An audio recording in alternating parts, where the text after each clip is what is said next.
اسلام کی بنیاد 5 چیزوں پر ہے۔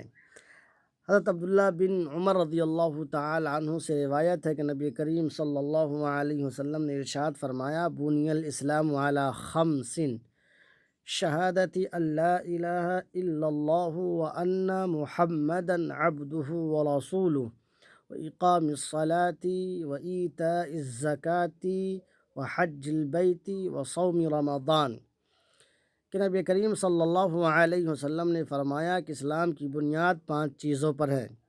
نمبر 1، اس بات کی گواہی دینا کہ اللہ کا سوا کوئی معبود نہیں ہے اور محمد صلی اللہ علیہ وسلم اس کے بندے اور رسول ہیں۔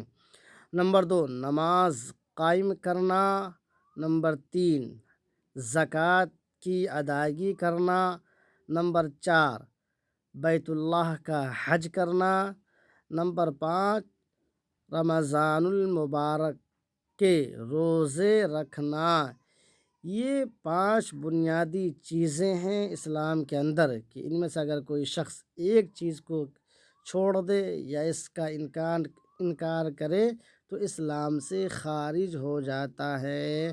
اللہ تبارک و تعالی ہم سبوں کو ان 5 چیزوں کو مضبوطی سے تھامے رکھنے کی توفیق نصیب فرمائیں۔